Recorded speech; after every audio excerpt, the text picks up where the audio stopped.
అండి, welcome back to ఎంబ్లాగ్స్. So ఈరోజు అయితే మనం వెన్నను తయారు చేసుకుందాం. దానికోసం కావాల్సిన పదార్థాలు అయితే చూసేద్దాం. సో వెన్న ఇది 1 వీక్ నుంచి స్టోర్ చేసిన వెన్న, దాంతోపాటుగా కొన్ని ఐస్ క్యూబ్స్, జార్తో పాటు ఒక గిన్నె అనమాట. సో వీటన్నిటితో ఇప్పుడు చేసేద్దాం. ఫస్ట్ దీన్ని అంతా కూడా మిక్సీలోకి షిఫ్ట్ చేసేసుకున్నాము. వెన్ననంతా కూడా మిక్సీలోకి షిఫ్ట్ చేసుకున్నాక మనం దీంట్లో కొంచెం బాగా వెన్న నీట్గా రావాలంటే కొన్ని ఐస్ క్యూబ్స్ వేసేద్దాం. సో దీన్ని ఇప్పుడు గ్రైండ్ చేశాక చూపిస్తాను.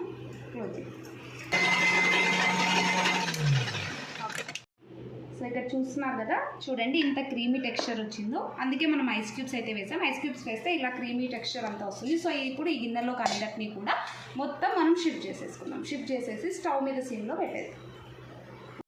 సో ఇప్పుడు మనం తీసుకున్న వెన్ననంతా గిన్నెలో వేసాం కదా, సో దాన్ని ఇప్పుడు మనం స్టవ్ మీద పెట్టేసేసి వెలిగించేద్దాం. సిమ్లో పెడతాం. ఇదే మంట మీద సిమ్లో కొంచెం కరిగే వరకు పెడతాం.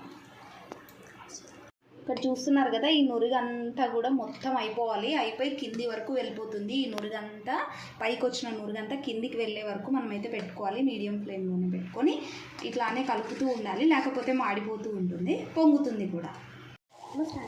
సో చూసారు కదా, అంత మొత్తం కూడా అంత పై వరకు ఉన్నదంతా నురుగంతా కిందికి వెళ్ళిపోయి, మీరు ఇక్కడ స్లోగా చూస్తున్నట్టయితే లైట్గా చుట్టూ కూడా ఆయిల్ లాగా కనిపిస్తుంది కదా, అదే అనమాట నెయ్యి. ఇంకా ఇదంతా కూడా కరగాలి. ఇదంతా నాకైతే మొత్తం దగ్గర 15 మినిట్స్ టైం అయితే పట్టింది ఇదంతా కరగడానికి. స్లోగా ఇదంతా కరిగి మొత్తం వాటర్ అంతా పోయి ఆయిల్ పైకి వెళ్తుంది. చూపిస్తాను ఒక 10 మినిట్స్ కదా. కంప్లీట్గా నెయ్యి అయితే అయిపోయింది. ఇప్పుడు మనం ఆఫ్ చేసేస్తున్నాము.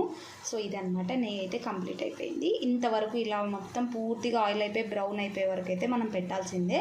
సిమ్లో పెట్టాక కూడా కొద్దిగా అన్నా కానీ చుట్టూ మాడిపోయేలాగైతే అవుతుంది నెయ్యికి, ఇక కామన్ అనమాట. సో ఇప్పుడు మనం అయిపోయిన నెయ్యి ఎంత వచ్చింది అనేది మొత్తం కూడా ఫిల్టర్ చేసుకొని చూసేద్దాం.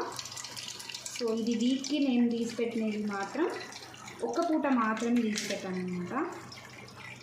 సో ఓవరాల్గా చూసారు కదా ఎంత ప్యూర్గా ఉందో నెయ్యి. మనకి కలర్ కూడా చూడండి ఎంత బాగా వచ్చిందో. మనం ఇంకొంచెం సేపు ఎక్కువసేపు పెట్టుకుంటే మనకి బ్రౌన్ కలర్ అవుతుంది.